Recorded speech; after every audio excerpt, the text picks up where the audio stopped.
오늘 말씀은 제목은 온전한 사랑인데요. 여기서 온전한 사랑이라는 이 제목을 이제 선택하게 된 것은 아마 제가 믿지 않고 불교 학생회장을 고등학교 때 하다가 대학을 가서 어느 아가씨를 한 사람 쫓아다녔는데 그 속에 있는 예수가 저 속에 있는 부처를 이겨버린 거예요. 그래서 여기까지 오게 된 겁니다. 예. 그래서 그런데 그런 좋아서 파워포인트가 내용을 제대로 옮겨놨는데 너무 글이 작습니다. 아이고 죄송합니다. 좀 클 줄 알고 계속 거기 내버려 두세요. 그냥 예. 신앙이 조금씩 자라고 성경을 또 많이 읽고 뭔가 나아지는 사람, 그리고 불교와 또 기독교는 어떤 차이가 있는가 이런 데 참 궁금이 많았어요. 예. 그런데 조금씩 이렇게 신앙이 자라고 30대에 안수집사 피택을 한 교회를 옮기면서 한 2번 이렇게 하게 되죠. 그리고 신학 상담 쪽으로도 가게 되고 여기까지 왔는데요. 저 속에서 신앙이 자라면서 하나님을 알게 되고, 그리고 또 예수를 조금씩 더 이해하게 되고, 또 성령의 실체를 조금씩 이해하게 되고, 그런 도중에 과연 나는 예수를 안다는 것이 무엇을 의미할까 늘 도전이었어요. 그러다가 자녀 교육에도 한국 문화적인 이런 요소 때문에 교육학이나 여러 가지 이론들이 있습니다만은 저도 막 좀 힘으로 강압적으로 또 아내하고 충돌이 생길 때는 저 속에 있는 주님을 닮아가는 모습에서 많이 이렇게 좌절하는. 예.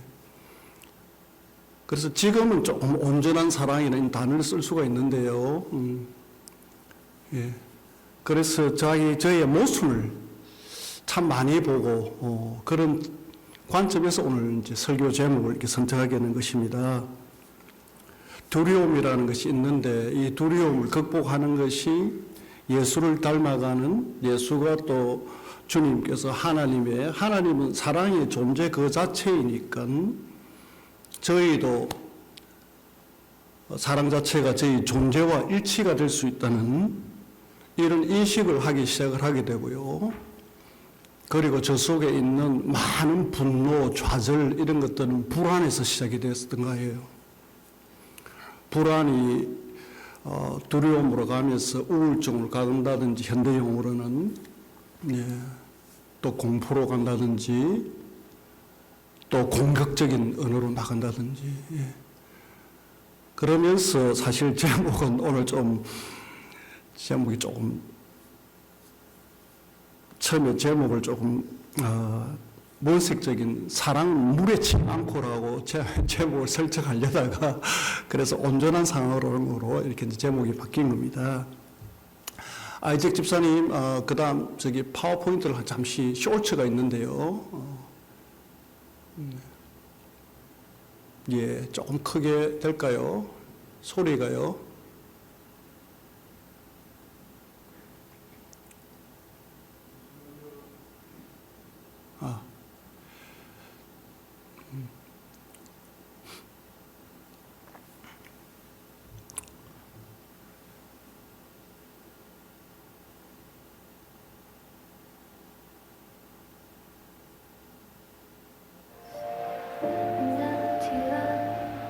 헤롯 왕입니다.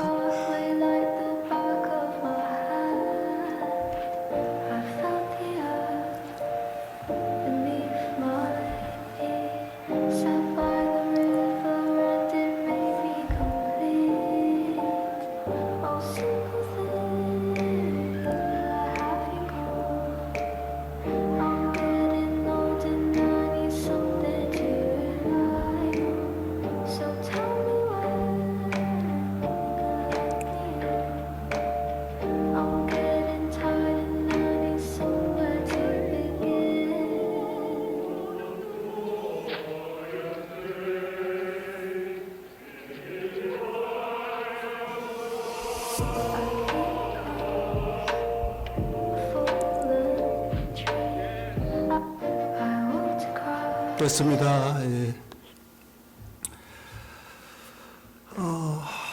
모두들 단결해서 뭉쳐서 두려움을 극복하고 있습니다.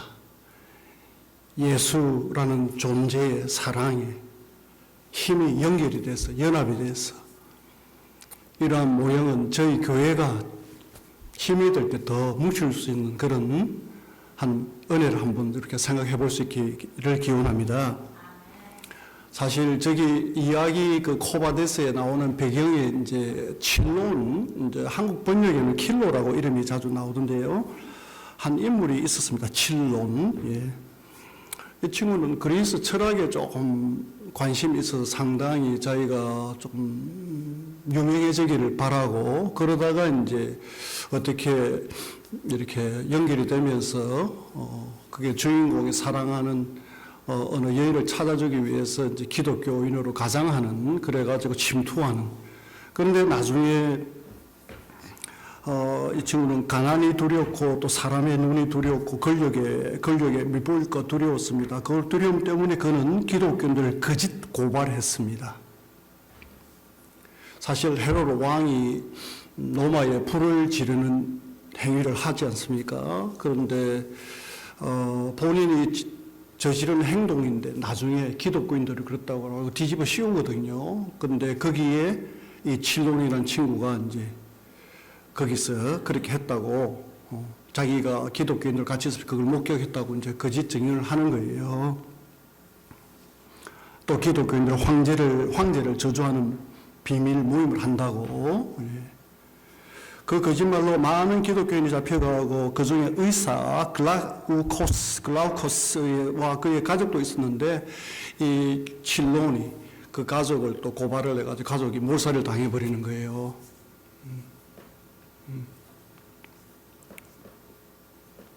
시간이 지나가고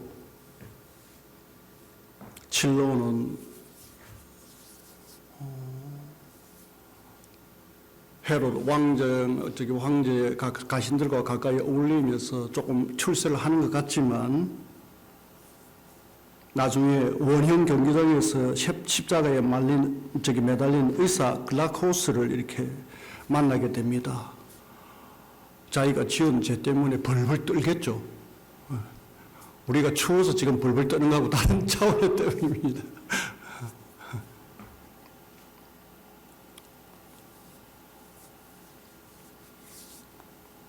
글라코스가 남긴 말이 참 인상적입니다. 형제여, 나는 당신을 용서합니다. 하나님께서도 당신을 용서하십니다. 칠론의 마음에 있던 두려움이 사랑 앞에서 완전히 무너졌습니다. 요한일서 4장 18절의 말씀이 이 장면을 설명해 주고 있는 것 같습니다. 온전한 사랑이 두려움을 내쫓습니다. 저희들에게 적용을 해보면 제가 A라는 사람이 불편하거나 힘들거나 그럴 때 우리는 이럴 정도로 용서를 할 수 있는 마음이 생긴지, 한국에도 우리 사랑의 원자탄 누가 계십니까? 최창선 목사님, 손양은 목사님 계시죠?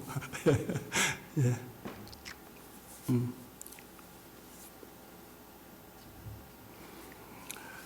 여기에는 사도 베드로도 자주 등장하고 바울도 코바데스에 자주 등장하는데 그들이 쓰는 언어가 그리스 로마에는 워낙 신들이 많으니까요. 어떻게 신들이 경쟁하고 인간의 모습을 막 만들어내고 그러지 않습니까? 그런데 믿는 사람들이 예수님을 닮아가면서 차분하게 온유와 겸손으로 도를 전파하는 모습들 말입니다. 그것이 결국은 어떻게 됐습니까? 점점 세계로 확장되어가는 그 시기가 있었다는 것이죠. 온전한 사랑이 하나님께로부터 예수님을 통해서 왔는데요. 저희들에게도 조금 더 의미 있는 그런 온전한 사랑을 깨닫고 또 그런 걸 사모하고 그리고 조금 더 실천할 수 있는 이런 능력이, 기술이, 태도가, 영성이 배양되면 하나님께서 참 기뻐하실 것 같습니다. 예. 사랑을 말할 때 우리가 먼저 바라봐야 할 분은 어느 분입니까? 예수님이시죠. 예.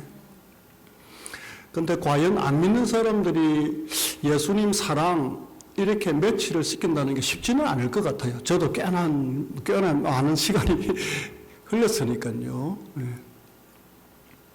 성경은 말씀합니다. 하나님은 사랑이십니다. 예수님은 그 사랑을 말이 아니라 뭐로 보여주셨다고요? 예.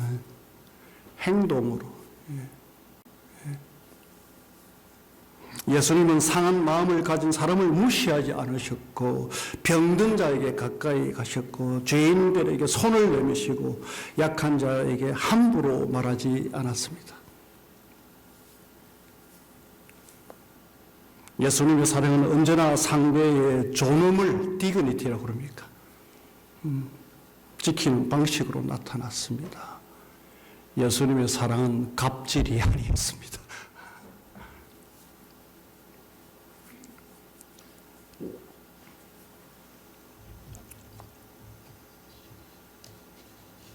예수님께서 질문을 하실 겁니다. 어떤 분들은 예수님도 무례하시지 않으셨어요.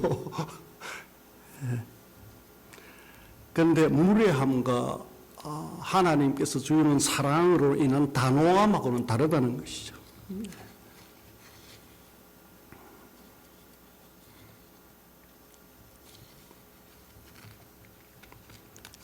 사도 바울과 베드로를 생각을 해보면 저는 초창기 신앙이 생길 때 사도 바울이 어떤 분이길래 저렇게 목사님들이 많이 언급을 하시나. 예. 그런데 바울 서신서를 읽고 어떻게 해서 그렇게 거친 사람이 고린도전서 13장이 쓰여지지.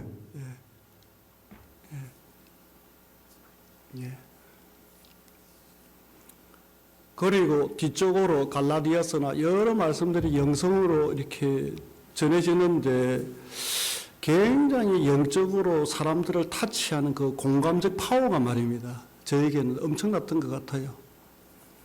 사도 베드로도 거칠었죠. 그런데 어떻게 해요? 베드로서 전서 후서가 나옵니다. 다 사랑의 언어들이지 않습니까?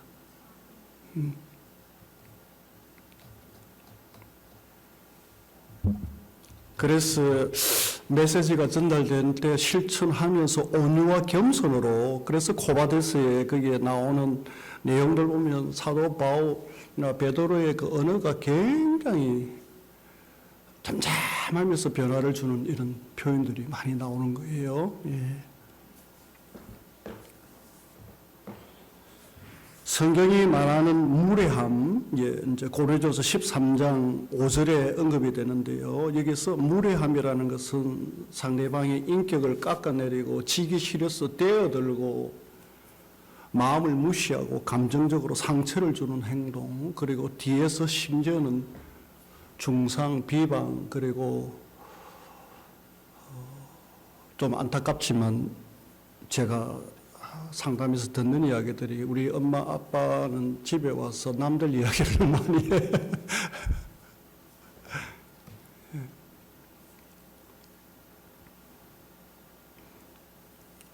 예수님께서는 연약한 사람에게 한 번도 그런 식으로 하신 적이 없으시죠. 단호하게 행동하신 장면은 하나님께서 이사야서를 통해서 예언하신 대로 가난하고 포로된 자, 눈먼 자, 눌린 자, 가포 눈누리라고 제가 마산에 가포 해수욕장이 있거든요. 그래서 그렇게 외웠습니다. 가포 눈눌. 예.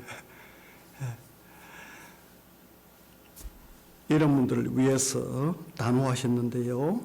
어떤 자들입니까? 약자를 억압하는 종교 권력의 위선, 하나님의 이름을 팔아 사람을 속이는 악한 구조.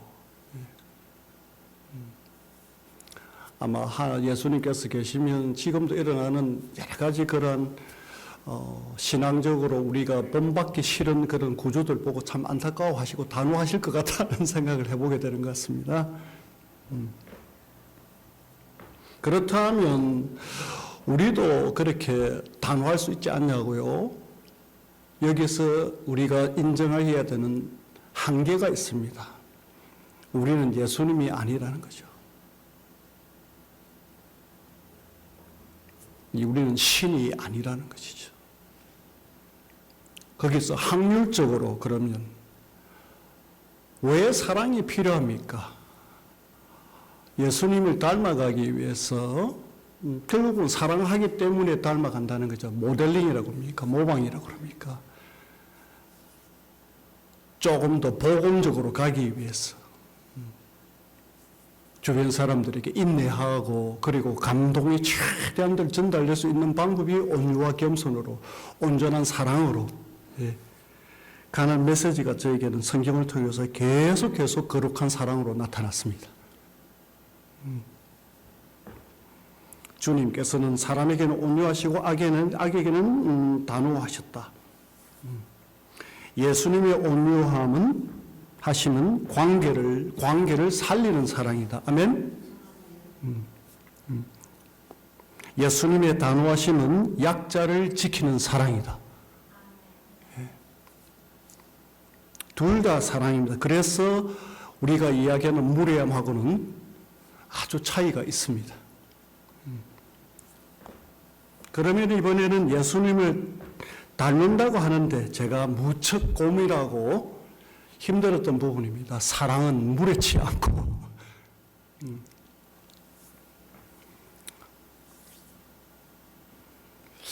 사랑하는데 가끔 짜증을 내는 거예요. 저도 모르게끔. 사랑하는데 나는 아버지가 어머니한테 하신 걸 안 하려고 하고 있는데 저도 하고 있는 거예요. 이게 뭐죠?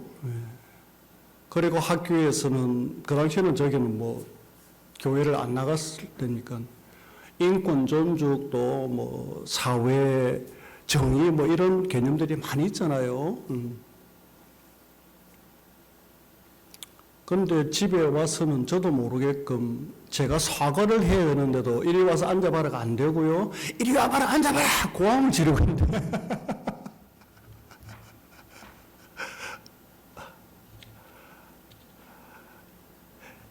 여러분들 바깥으로는 강한 거 보이지만 안에서 불안해서 나온 강함이었어요.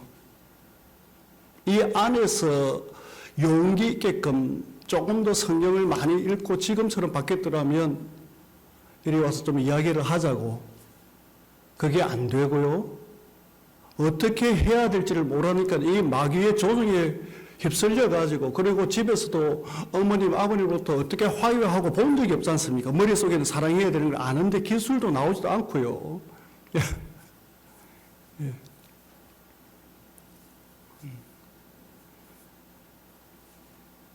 머릿속에 자각은 있는데 행위는 기술로 따라줘야 되는데 혀를 조심하라. 예. 사랑은 무례히 행하지 않습니다. 막연한 감정 이상입니다. 상대방의 마음을 지켜준 행동입니다. 무례하지 않는 사랑이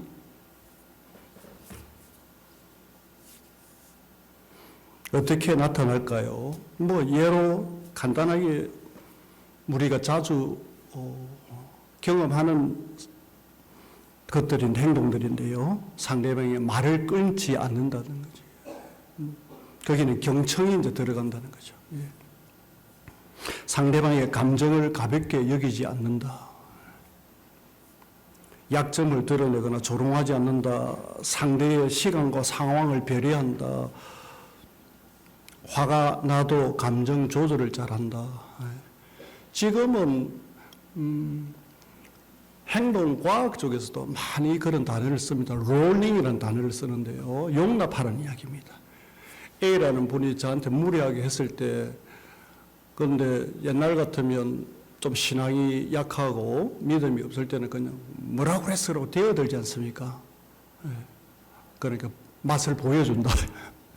근데 지금은 롤링이라는 게 Are you okay? 이러면서 같이 그냥 그러니까 롤링 with 뭐라고 그럽니까? 저기 불편함 그런 관점에서 그 자체도 그 사람의 마음을 이해를 해주고 용납을 하는 이런 그런데 그것은 온유와 인내가 없이는 힘든 것 같아요. 저도 태권도를 하기 때문에 조금 하면 막 이렇게 폼을 잡고 옛날에는 무척 그랬거든요.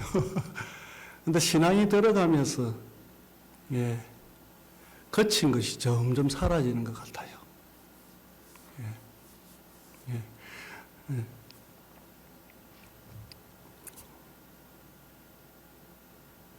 무리하지 않는 사랑이 예수님을 닮은 사랑으로 오늘 샘플을 하나 이렇게 제가 선택해서 제가 많이 고민하고 아파했고 좌절했고 힘들어했던 그 부분을 제가 지금 말씀드리고 있습니다.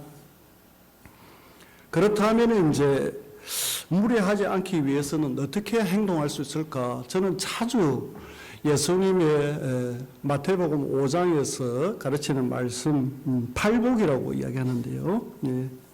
사랑을 구체적으로 살아내가는 길을 주셨는데요. 팔복대로 실천하지 않으면 제가 경험하는 바로는 생지옥인 것 같아요. 심령이 가난하지 않으니까요. 자만이나 자아가 있으면서 상대방에게 대어들고 공격하려고 그러고요. 무례하게 가는 것 같아요. 심령이 가난해지면 먼저 듣는 사랑이자 내가 맞다고 하는 생각을 내려놓고 상대의 말을 먼저 차근차근 끝까지 들어주는 그런 존중 말입니다. 함께 울어주는 사랑이 있습니다. 많이 힘들겠다. Are you okay? 예, 애통함입니다. 애통함으로 가지 못하시는 분들은 공감에도 힘들어하고요. 사랑이 잘 안 나타나는 그런 모습. 어느 전도사님의 말씀이 성령의 열매를 가지고 각 항목마다 사랑부터 이제 사희와 오자양 충음절 9가지가 있지 않습니까? 그래서 0점에서 10점 만점에 자기 주관적으로 하나님이 나한테 몇 점 정도 줄까라고 측정을 해버렸더니 한 전도사님께서 3점을 쓰셨어요. 모임에서 의논을 하셔요. 그런데 전도사님 최근에 어느 자매를 데리고 오셔서 상담에 인도하시고 얼마나 기도 많이 하셔요. 그랬더니 바깥으로는 섬기겠는데 본인 스스로 안이 편하지 않다는 거예요. 그게 무슨 말씀이세요? 그랬더니 어릴 때 하도 상처가 많아가지고 자기 스스로 내면적으로 차지를 않는다고요. 자꾸 남을 의식하고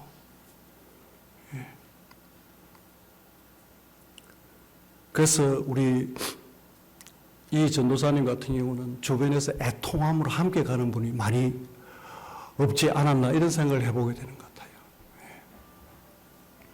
우리는 조금 강하게 키운다고 강하게 키운다고 힘든 것도 괜찮아 일어나 그러지만 Are you okay? 이런 표현들이 우리가 애통함을 가져가는데 언어적인 기술일 수 있는데 그런데 그렇게 애통하는데 가는데 어색한 분이 참 많다고 그러시는 것 같아요. 그래서 기도 모임을 통해서 이런 애통함을 연습하는 그것도 아마 복음적으로 참 중요한 부분이 아닐까 한번 생각을 해보게 됩니다. 그리고 힘을 낮추는 사랑은 뭡니까? 온유함 맞습니까? 힘이 들어가면 어떻게 됩니까? 세상적으로 쓰는 언어입니다. 갑질이죠. 예. 갑질하지 않는 사랑은요, 온유함으로 시작이 된다는 거죠. 말투를 부드럽게 하고 분노를 조절하는 까지 들어가게 되고요. 그리고 다시 기회를 주는 것은 뭡니까? 이것이 긍휼이라는 거죠. 실수한 사람에게 문을 닫지 않는 것, 이 네 가지는 오늘 저희들이 바로 실천할 수 있는 예수를 닮는 사랑의 방법이 아닐까 이렇게 생각을 해보게 되고요. 그리고 제가 계속 노력하고 있는 부분입니다.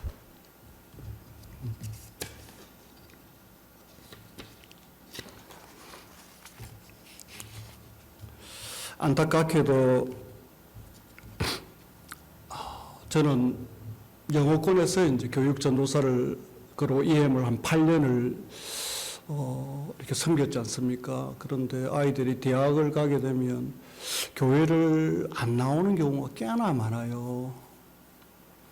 그 중에 한 사례가 있었는데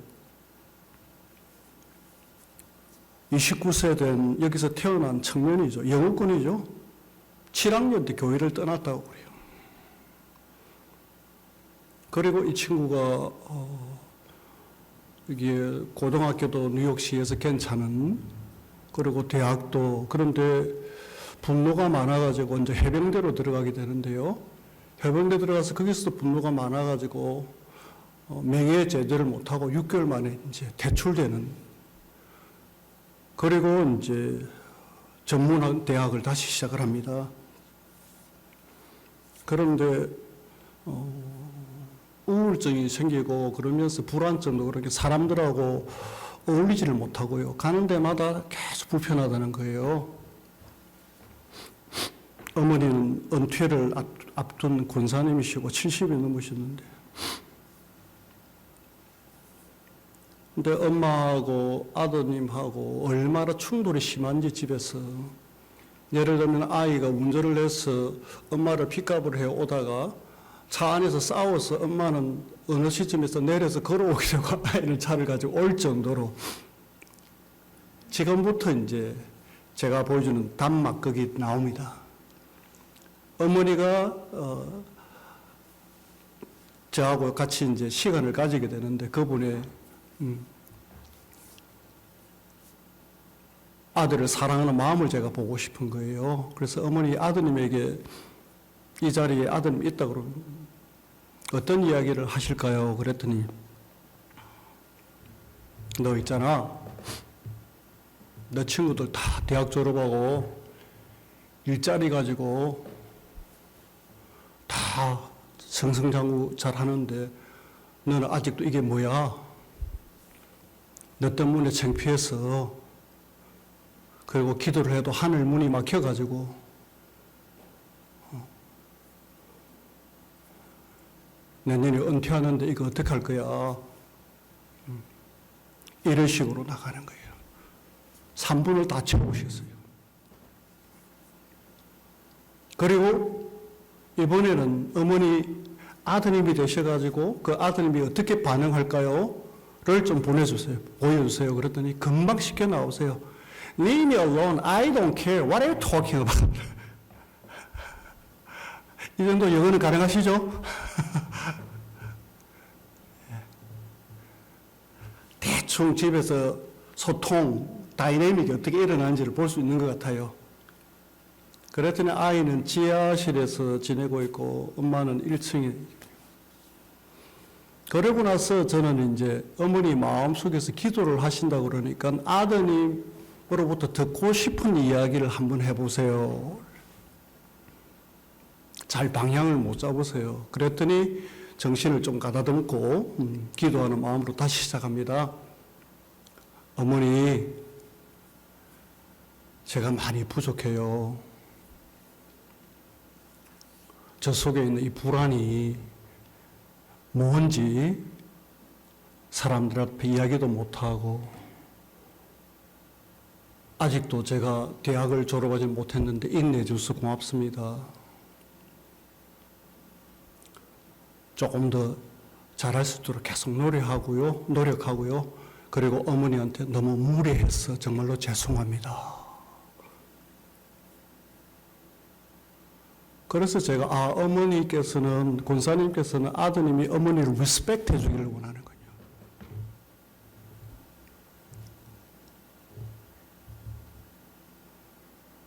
아드님께서 그렇게 하실 수 있을 것 같아요. 그러니까 어머니께서는 권사님께서는 아드님께서 그렇게 할 수 없을 것 같답니다. 왜냐하면요, 보고 배운 적이 없기 때문에.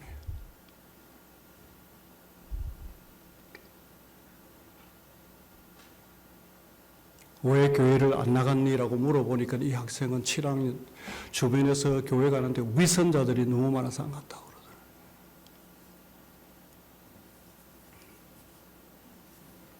그러더라고요. 무례하는 사랑을 많이 보여주신 거예요.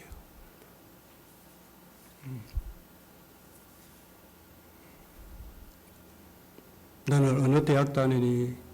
너 아직도 대학 안 가서? 삼촌들이 이야기해요. 너희 사촌이 아이빌리그 갔잖아. 뭐해? 이런 이야기들.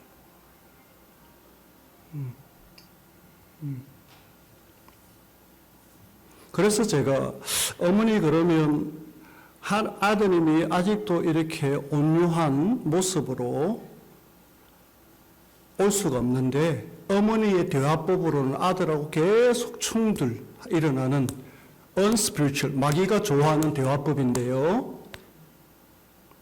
어머니께서 먼저 온전한 사랑의 대화가 일어나야 아들이 보고 배울 텐데 한 번 더 하시면 어떻게 하시겠습니까? 그러니까 이번에는 너 있잖아. 다른 아이들 대학 다 가고 쭉 갔어요. 그리고 끝에서 네가 내 말을 들었다면 벌써 대학을 졸업했을 텐데 이렇게 마치는 거예요. 그래서 어머니 귀에, 권사님 귀에 자기 목소리를 듣는 능력이 있는지 한번 확인해 보려고 어떻게 들렸습니까? 그러니까 gentler, 좀 부드러웠답니다. 그러니까 네 죽을래? 그랬다가 당신 죽고 싶어서요? 이렇게 바뀐다는 거예요. 근데 끝에 혹시 아드님이 듣다가 또 시작에 따른 이런 내용은 없을까요? 그러니까 한참 생각을 하더니 못 찾겠다고 저보고 한번 찾아서 해달라고 그래서 제가 어머니 맨 끝에 말씀 중에 네가 내 말을 들었더라면 벌써 대학을 졸업했었는데 그 이야기가 어떻게 귀에 들릴까요? 그러니까 어머머 그러는 거예요. 그래서 제가 이것이 무의식적으로 문화적으로 워낙 우리의 신앙의 자각까지도 물려놓는, 그래서 제가 어머니 이것이 unconscious judgment, 무의식적인 판단이나 이런 것이 나왔군요. 이번에는 그것까지 알았으니까 다시 한 번 더 롤플레이를 한번 해보겠습니다. 그랬더니 이번에는 아들아,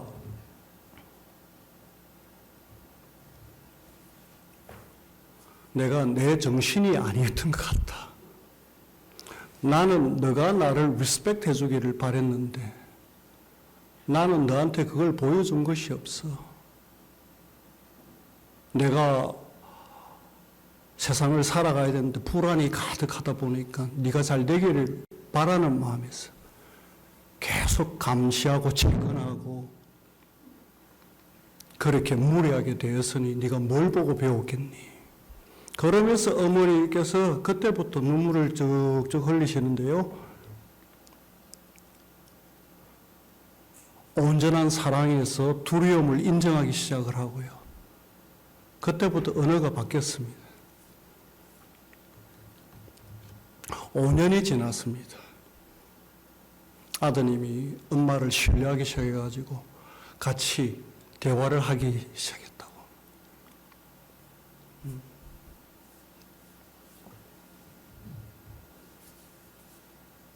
예수님의 사랑은 관계를 회복시키는 능력이 있습니다.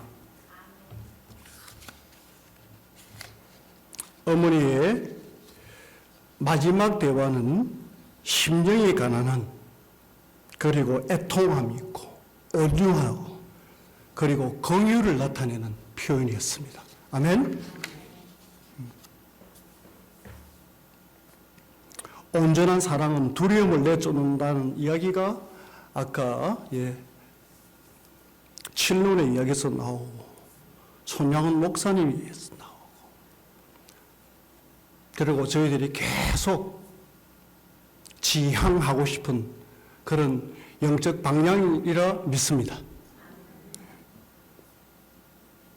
오늘은 세 가지를 결론적으로 한번 붙들어 봅니다. 예수님을 바라보는 것, 사랑의 기준은 누구십니까? 사랑의 기준은 누구십니까? 객관식으로 할까요? 1. 이수일, 2. 최창섭, 3. 예수님.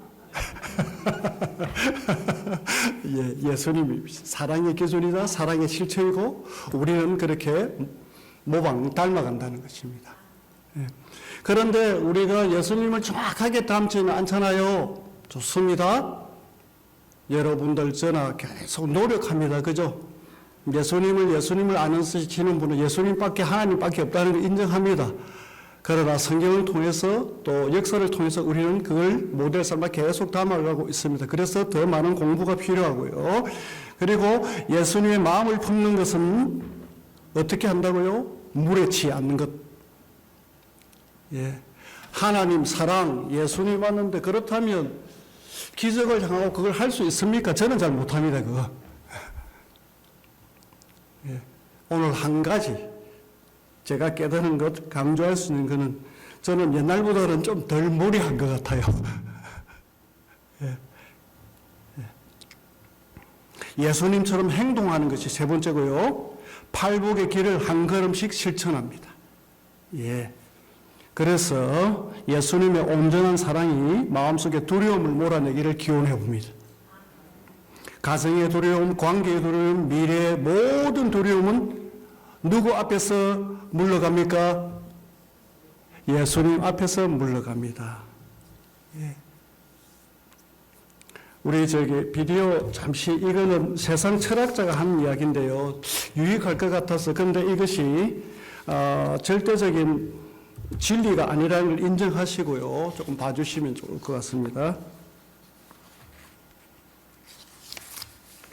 절대 말싸움하면 안 되는 이유. 니체의 인생 명언. 흔히 사람들은 다툼에서 승패가 나뉜다고 생각한다. 그러나 진실은 다르다. 말다툼은 이겨도 남는 것이 아무것도 없다. 자신의 옳음을 증명하려 애쓰지만 끝내 손에 잡히는 것은 승리가 아니라 허무다. 말다툼으로는 상대를 설득할 수가 없다. 상대가 나를 설득할 수도 없다. 다툰다는 것은 두 사람의 마음에 분노와 증오가 가득 찼다는 뜻이다. 그 상황에서 타인의 생각이 내 마음으로 들어오겠는가? 다투는 동안 서로의 생각은 더 굳건해지고 자기 생각에도 매달린다. 누군가와 말다툼을 할 때 내가 말을 멈추는 것은 상대의 주장에 설득당해서가 아니다. 지쳐서다. 더는 다툼을 하고 싶지 않기 때문에 멈추는 것일 뿐이다. 다투는 순간은 뜨겁게 문제를 해결하는 것처럼 보이지만 문제는 여전히 해결되지 않고 오히려 앙금만 쌓인다. 논쟁은 소란을 만들 뿐 결론을 만들지 않는다. 대화로 해결 가능한 사이라면 대화로 해결하고 그게 불가능한 사람이라면 침묵하는 것이 낫다. 말다툼은 이겨도 남는 게 없다. 방금 내용은 책 니체의 초월자 내용입니다.